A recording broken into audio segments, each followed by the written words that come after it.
The following podcast is a collection of creatives posing interesting perspectives and opinions on branding, marketing, business, and everything in between. The views expressed on this podcast do not necessarily reflect the beliefs of its guests, hosts, or production team. The names, circumstances, and situations discussed are about 98% fictitious, with the primary intent to protect the guilty. Well, this podcast is designed to educate, inform, enlighten, and if you're entertained in the process, we did our job. Hey, are you an entrepreneur business owner in the marketplace that continue to get beat to the punch with your own ideas? Listen, this podcast is for you. This is the Making a Brand podcast.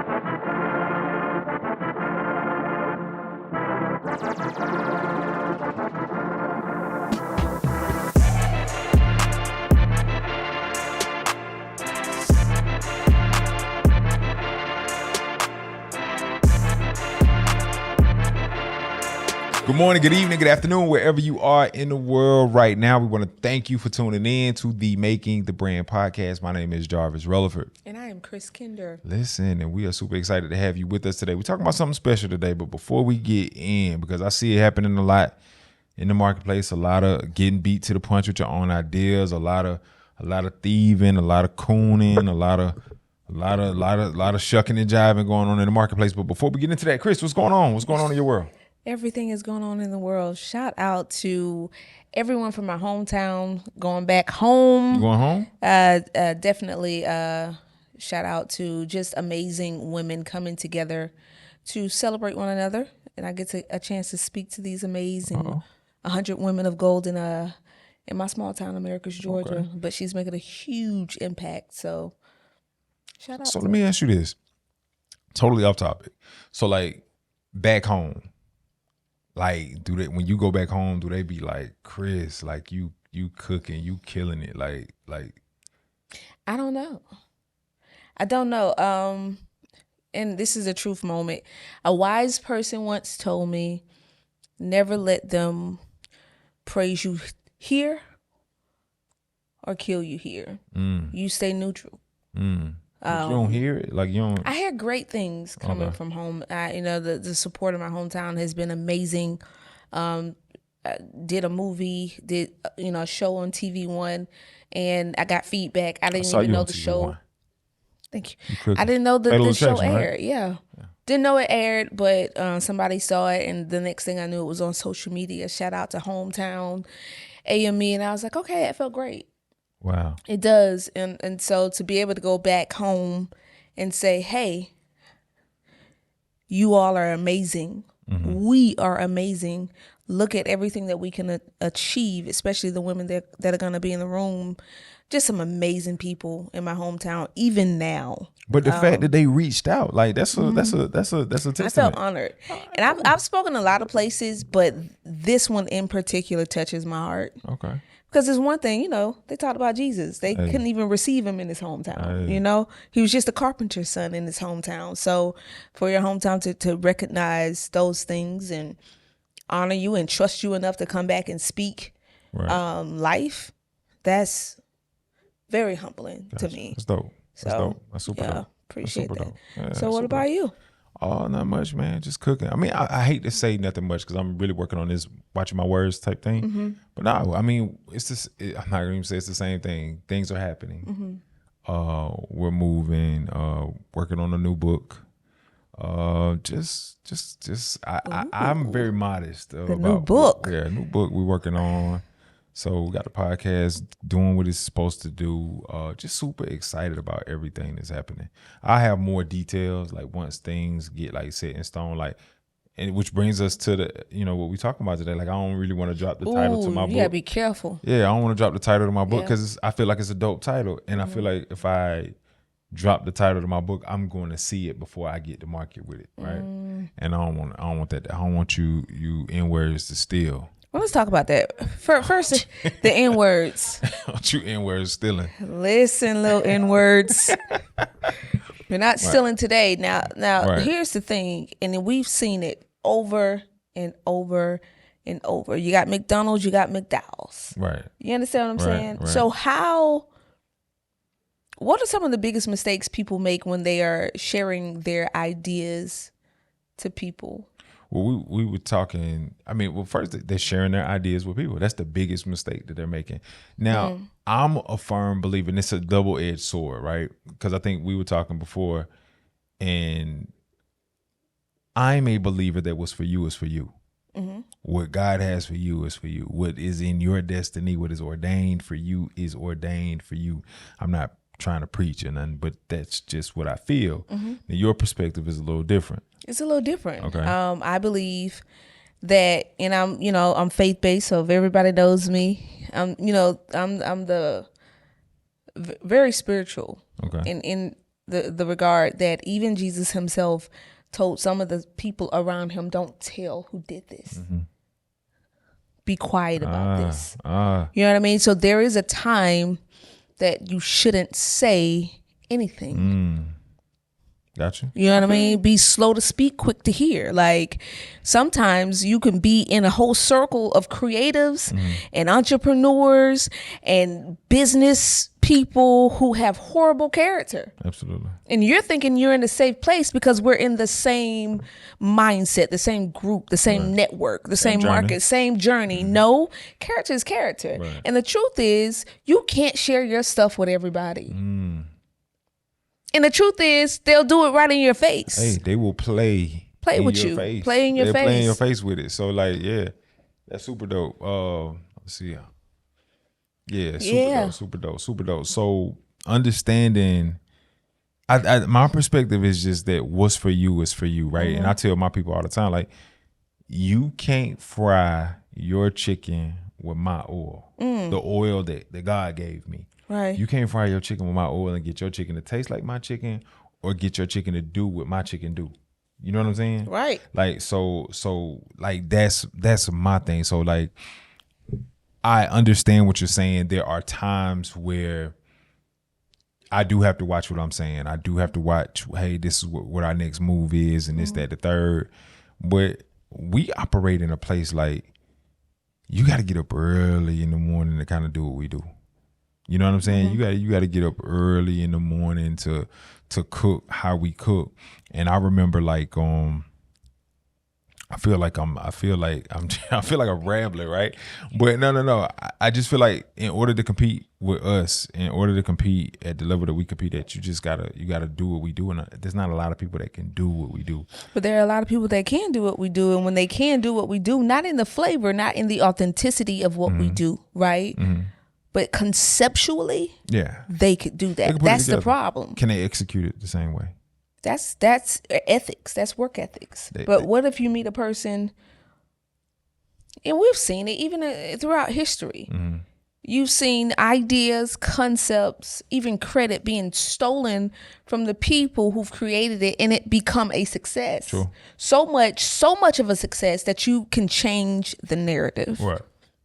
We see it all the time. Right. It's not fair. I'm not saying that the original tree isn't who it was meant to be for. I'm not saying that. But I am saying that there's a time if we aren't prepared when the inspiration comes, if we don't protect, and I think that's the biggest issue that we have as creators, is that we are in the image and likeness of the creator. So when the concepts come, when the visions come, it is our responsibility to brand responsibly by backing up what we're birthing. That's period. Like, but a lot of folks don't care to brand responsibly. A lot of people don't care. A lot of people, I think this kind of digs into something deeper. Like when we create businesses, when we're starting our businesses, we're not creating our businesses to create impact. We're creating businesses to self-serve. So if we're just self-serving, our standard isn't industry standard. Our standard is just our standard. We create the standard. Correct. And in most cases, that standard is lower than the industry standard. This is why we see so many entrepreneurs and business owners that operate below excellence because they're in business for self. They're not in business to create impact amongst the rest of the market or the people that are around them. So they don't care about branding responsibly. Like I see people all the time, like folks been in business for 10 years and still got a Microsoft Word logo. Like, you know what I'm saying? Folks been in business 10 years and still got camera phone photos on their website. Yeah. Folks been in, and still got the www.mywebsite.wix.com. Like they don't care. Right. They don't care. So honestly, this podcast ain't for you. Like, this podcast is for the entrepreneurs and the business owners that want to grow, that want to develop, that want to hone their skills, that want to get more information, they want to be better, they want to operate in excellence. This podcast ain't for folks who just want to float. You know what I'm saying? Like, I'm not talking to you. Yeah. With a camera. I ain't talking to you. We ain't talking to you. Like, this ain't for you. Go somewhere else. Like, go to the other podcast. This is a sensitive subject for me. I can tell, yeah, and it's okay. It's okay because I want you to harp on that, like stay in that vein, because when we say things like brand responsibly, people just think it becomes just this outward thing. It's something that happens before we even put it before the world. Absolutely. Touch on that, because we had a conversation in the back, just in case you guys don't know, but we have conversations before we get on here. What does that look like? And before you go there, I just want to say shout out to the late and great Bernie Mac. We watched the clip. Bernie Mac, yeah. He just says, never do your material in front of other comedians. You won't work long. He said you won't work long. It's like, he said you gonna watch it from the house. Yeah, right. Yeah. So what are your thoughts on that, and what experiences have you had with that? So this is the thing, and one thing that Bernie said was. He said, if you're a top dog, he was talking about the top dogs. So he's like, especially if you're at the top, don't show your material to other in a room full of your competitors. And there's a lot of truth to that, right? But at the same time, I'm telling you, I live by this. Kris, there is a time when you're at the top, or you're at the top of wherever the game, you're at the top of your region, your area, your industry. Folks is gonna steal. Listen, N-words are gonna N-word. Thieves are gonna thieve. Thieves are gonna thieve. Still, they it don't matter. It don't matter. It does not matter. I was doing this advertising campaign, and I'm very big on highlighting my clients, making sure that my clients get their due. You come and spend your money with me, it's only right that I highlight you in that same regard, right? So I had this series, I called it One Brand at a Time, where I highlight my clients. And I had a particular strategy on how I would do it. It was like a template almost. And, hey, one brand at a time, meet Kris Kinder. Kris Kinder, I'll tell your backstory. Then I'll tell what issues you had and why you came to us. And then I'll tell what we did to address your issues. And then I'll tell what you did to apply what we taught you, and now how you're thriving, right? And I had this one girl, she did business development. She blocked now, so she probably won't even see this. But she blocked now, because when I seen it, I was like, yo, you wildin'. And she did one client at a time. She took my whole thing, one client at a time, structured it the same way that I had it structured. And when I confronted her about it, she was like, yeah, my coach told me to do it. My coach, I'm like, your coach? I don't even know your coach. Your coach told you to steal my. So you did confront her? Yeah. I confronted her, and now she's selling mailboxes. What? She sells virtual mailboxes now. In that email? No. Like so. What are we talking about right now? I have a virtual mailbox too. Yeah, I got one too. I got a couple, but Outlook.com. No, so sometimes business owners need a physical address.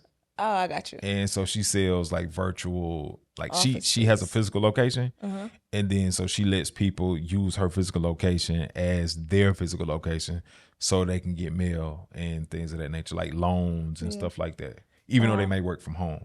Oh, okay. It's a legit thing. Yeah. But she ain't doing business development anymore. She's not doing business development anymore. She's selling virtual mailing addresses. Got it. Yeah. But I was pissed. I was pissed about that. I was angry about that. Like, yo, like, we work hard to put this together. And I was just coming out of my coaching program. So what happened? Oh, yeah. So I was coming out of my coaching program. So I had just spent 5 figures on developing this strategy. So to see somebody just watch me do it and steal it, I was hot. I was pissed. But now I know niggas gonna steal. They gonna steal. They gonna steal. And they're gonna steal in your face. But here is, and I know we talked about this before because I had the same thing happen with my hat company. Talk about So when I started 1820 Hats, we brought in an influencer who was really good. She did really well on TikTok. She done really well in other aspects of the business, and we did some other things together. And I'm like, okay, great. I'm gonna call on this woman for the hat company. What we'll do is create this hat line around this woman. Got in, had the conversations, did meetings, talked about the line of the hats that will be dedicated solely to her target audience, whole nine. What she did was I sent her some footage, pictures. My brand 1820 is based on Matthew 18:20. So it's a biblical foundation, godly principles. We're going to build from that, right? And she did this unauthorized promo. And it was, can I say that? Talk about it. It was, there's some hoes in this house. Oh, what's her name? At this point, okay, I cannot even give her that recognition. Okay. If anything, she'll see this and put herself on Front Street. It won't be me. Okay. She'll put herself to try to defend what she did, and you'll know who that is. But aside from that, I'm like, hey, you got to take that down. But it had so many clicks and views because she's a social media influence. This has views now. You want me to take it down? Yeah, because that's not the brand. Right. And so part of brand responsibility is sticking to your core values, being consistent, having a consistent, clear message. This is true, but most folks don't do that. They don't. They don't do that. And the reason why they don't do it, because we get so caught up in like, oh, I'm launching a business. Oh, I'm about to make money. Oh, people about to know what it is. People want to know what I am. People about to know what I do. But I work with entrepreneurs and business owners every day, right? And the number one thing that most business owners lack is strategy and messaging. Yep. They have a website, they have logos, they have flyers, they got photos, they got video, they got everything under the belt, under the sun, but they don't have no strategy. They don't know how to apply those things. So when we talk about brand responsibly and the responsibility of branding, they lack that entire, they skip that class. Because strategy should really be the first class you take. That's the first class. That's the first class you take in entrepreneurship. The groundwork. It's it, the groundwork, the root work. That's the first class that business owners and entrepreneurs should take, but they skip it because it's boring. It's boring. It's boring. It's too tedious. And a lot of times, here's the thing, truth moment, when you are a creative, just this depending on what the brand is, it's very important. There are people who are hired to do that part. Absolutely. Right? That doesn't mean you skip it. That means a person who loves to be there and intricately do those things, run the numbers, do the paperwork. There are people who their business is to do that for you. Link with those people. That's a part of the problem is when you're starting, you don't have the funds, you know, the capitals are kind of null and void. You got to do it yourself. But if you don't know what you're doing, what do you tell that person? What do you tell that person? You got to go back and do the groundwork. But don't them the N words. They're stealing. I love the N word. It's just, I'm trying. I like how you're being politically correct. I'm trying to be PC. I know we got people watching from all across the world that may not know what N words are, but we're not going to introduce it. Urban Dictionary. I done slipped a few times today, but that is who is stealing. Are the people that don't have the strategy. They're not clear. Yeah, why go back and do the groundwork if it's already been done? Right. And I'm looking, and another thing they do is they're looking across the lane. They're looking across the aisle. Oh, this is what such and such is doing. And this is what such and such is doing. And this is what such and such is doing. And I want to do like them, and I want to be like them, and I want to make the money that I think they're making. I want the success that I think that they're having. And so, yeah, I'm going to take a little bit from her. I'm going to take a little bit from him, take a little bit from them, and I'm going to put it in my own brand. And that's what I'm going to do. And it never works. Unless you got the money to back it up. I mean, you had Kmart, you had Walmart, you got Target, right? You have Walgreens, you have CVS. Somebody took something. Absolutely, there is a fundamental consistency amongst all of those businesses. strategy is the fundamental. That's what keeps these businesses afloat. Walgreens came into the market and said, we're going to be a convenience store / pharmacy. I love Walgreens. You know, I love it too. Is we open late. We open to 10, 11 o'clock at night. It's safe. It's clean. It's not quite the gas station, but you know, you can get everything that you need out of here. We open on holidays. You know what I'm saying? And I rock with CVS too. It's almost the same. Yeah, you know, they are. They are. Trying to figure out what part is different. Not much. The pharmacy's the same. Not CVS, much. Same medicine. Selling the same medicine. Selling the same brands. Fruits and same thing. Yeah, so I mean, the concept works. Yeah, so it's the strategy and the concept is what is the consistency amongst these brands. But I just think that when we talk about it branding irresponsibly, it's those that fail to do the strategy in the beginning. They fail to get with somebody and sit with somebody. In my program, the Brand Accelerator program, shout out, shameless plug. Shout out to all of y'all. Shout out to them. They're doing remarkable. I'm so proud of them. In this program, we had entrepreneurs who started from the infancy of their businesses. Just an idea. Calling my phone every day. Just an idea. Hey, when you gonna execute? Just an idea. 9 months later, they're being asked to speak on panels. They're being invited to come out and do it's just watching them grow. But the reason they're able to grow is because they're clear. And their clarity gives them confidence. The confidence gives them the ability to be consistent. The consistency to show up is what's getting them invited. They did the groundwork. So if you're an N-word and you're out here stealing posts, stealing logos, stealing business practices, and you're stealing, it's not only is it lame, I was about to curse. Not only is it lame, it's whack. Do the groundwork, invest the money. I made a post the other day, you cannot expect God to bless you in areas you're afraid to stretch in. That's good. You're afraid to invest. Oh, everything is a scam. Oh, the branding irresponsibly, the folks are still, everything is scam. Everything is scam. So everything's a scam, and everybody out to take their money. Everybody out to cheat them. Those are the people that's stealing. Those are the people that are getting left behind. Yeah. So I mean, I think being authentic. Absolutely. I'm sorry, I went on a rant. If I can be, no, I get it. Yeah. Because when you think about people who are skeptical of a lot of stuff, there's a group of people who actually have honest reason to be skeptical, right? I've picked up the phone call and been scammed before. Oh yeah, I'm skeptical of scams. Right, I get you. But then there's a group of people that are skeptical because of their character.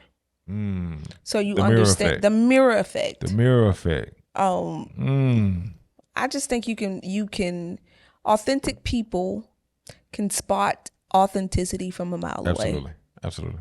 And if you don't have the heart for something, especially when it comes to just business and a lot of things, when I say you can come up with a business concept or you can come up with a vision. And vision is always greater than you. You know those people who would just have concepts and it's just about them. Those are the people we talked about earlier.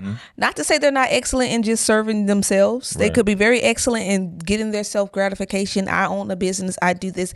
But then there are visionaries who paint visions to other people who can then see themselves in that vision. You'll see it in their logos. Right. You'll see it in their business platform. You'll see it in their communication on social media. You'll see it whenever they open their mouths. They're always painting a vision. Those are the most successful people that I've ever seen in business. Wow. Yeah. Wow. That's real. They have the vision. And those that don't have vision steal vision. Ooh. Those that don't have vision steal vision. They steal ideas. They steal And that right there. Say that again. Those that don't have vision are out here stealing vision. And the crazy thing about it is you can't successfully steal vision. There's no way you're gonna get blessed for executing someone else's idea, something that God didn't give you. Mm-hmm. There's no way you're gonna survive. There's no way you're gonna succeed operating under someone else's gift. And I don't know. What's for you is for you. Still my stuff. Take it. It won't work. Mm-hmm. It won't work. Yeah, it won't work. Because what's for me is for me. What's for you is for you. And I think so. Mm-hmm. There are times when we have situations, and you do see inspiration. Okay.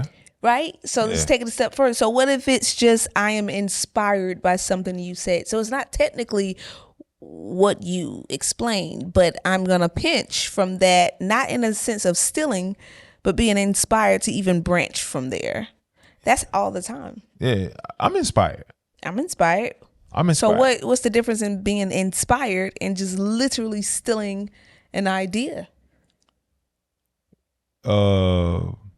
Still operating in your gift. I said, like I didn't know, like the difference between. Ask the question again. I want to make sure. What's the difference in being inspired by someone's idea, concept, and stealing the actual concept?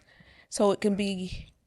It's like I always say food. Maybe I'm hungry because I keep talking about food, but it's like McDonald's versus Wendy's. Both hamburger restaurants. Right. There's an inspiration from one or the other, right? Right. Hamburger joints. Who's to say I thought about having a hamburger restaurant that was drive-through and people could come and get burgers? That is a whole concept. And here you come doing the same thing, but we know they're different. They have different flavors. They have different sides, a different logo, but it's the same concept. There's got to be a line drawn because it can't exist. Right. Successfully, they both can exist. Right. You good. Yeah, let me know if I'm watching my back. That was the mailman. I'm looking at the mailman. Always got to watch. No, you good. No, so you're absolutely right? Because somebody came out the drive-through first. Correct. Wendy, let's just say Ronald McDonald came out with the drive-through first. Wendy looked across the street and was like, whoa, we got to take that. We got to take that. And I think it's okay for us to take a facet from a business. I think it's okay for us to take that and incorporate it in our business. Now, does Wendy's and McDonald's do too much anything differently? No, they sell hamburgers, they sell milkshakes, they sell French fries. Correct. You know what I'm saying? They sell hamburgers, milkshakes, French fries. They don't do much of anything different. But the brand is different. That's the part. The brand is different. The concept is the same. So can you rightfully own a concept? No, you can't own a concept. You can't. You can own how you manage the concept. You can own how you operate within that concept. You can own how you engage within that concept. But no, you can't own a concept because somebody came up with the concept of podcasting. Correct. And here we are 10, 15 million podcasts later. You know what I'm saying? So many different mics later. So I don't think there's there isn't any validity to stealing a concept, but ideas, like let's just say, so I'm sure the two window drive through was probably an addition made by McDonald's. Oh, Wendy, you gonna take the one window drive through? Okay, we'll bust you in the head with the two. Now we can be more efficient and more effective. We can make sure that everybody gets it right at the first window. You get your food on the second window and you out the door. And we could probably improve our service times by doing it this way too. So I'm sure that there was some rhyme and some reason as to why they went with 2 service windows versus 1 service window. Like Chick-fil-A only has 1. Wendy's only has 1. Most fast food restaurants only have 1. I think McDonald's is the only one that does 2 service windows, right? Now, and I'm sure back then the idea was, again, for service time. Now it's just to meet another N-word at one window and then another N-word at the second window. Yeah. Like that's what that's about now, because customer service is terrible at this point. But all I'm saying is, no, you can't steal a concept. But in the difference between being inspired, like I'm inspired, like Jay-Z inspires me. The name of my business isn't Rockefeller Entrepreneurs or Rockefeller Consulting Group. You know what I'm saying? Like, I'm not that inspired, bro. Like, I'm not that inspired.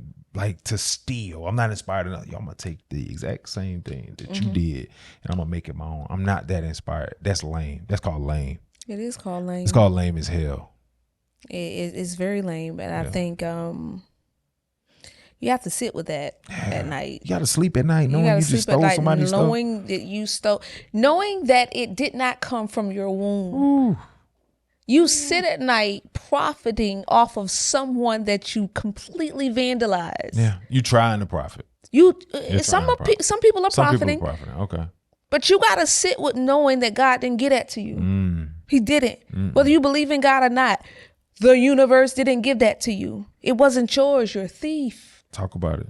So what happens when you plant that seed is you will reap a harvest from that seed. These are facts. These are the laws. There's reaping, there's sowing, there's karma. It comes back. So notice, if you got to take a season just to figure out who you are, be authentic. Authenticity trumps any success.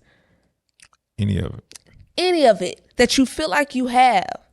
And if you've ever had a vision, if you've ever come out with something and you saw your stuff in the lights of someone else, know that your fruit is good. That's what vision is. So branding responsibly looks like, I understand that others will bite from this. I even understand that others may steal. So you got to be prepared 10 steps ahead of them. Absolutely. Always be looking to add that second drive-through window. Right. For whatever reason. Mm-hmm. I think that was your inspirational vitamin too. Oh yeah, I'm cool with that. You good? I think you inspired some folks. Cool. I think you inspired some folks too. This is a touchy subject for me, and I just want people to be real. And I think if people did the groundwork, if people did the root work, people will be fine. Businesses will be fine. Entrepreneurs will be fine. Those that are struggling are those that fail to do the groundwork. Those that are struggling are those that fail to do the messaging. But if you are struggling in your business, you are struggling in entrepreneurship, and you want to get out of the rut that you are in, listen, talk to us. If you want to attract more clients, you want to sell more products, you want to multiply your income 2x, 3x, 4x, 5x. Listen, let's have a conversation. Click the link in the comments. Let's get you set up with a consultation. If you're a podcaster, you're looking to launch a podcast. I know everybody want to get a podcast going out, but you don't know where to start. You don't know who's gonna produce it. You don't know who's gonna shoot it. You don't know who's gonna do the audio. You don't know about who's gonna do your photos. Who's gonna help you market it? Who's gonna help you get it to Apple? Who's gonna help you get it to? Come talk to us. Come talk to us. Listen, make sure you click like, click subscribe, click share. We could talk about this for another one. Like this is, I love this. Like this is it. Yeah. Click in, tap in with us, man. Make sure you click like, click share, tell a friend, subscribe. This is the Making a Brand podcast. I am Jarvis Releford. And I am Kris Kinder. Guys, remember, responsible brands, brand responsibly. This is the Making a Brand podcast.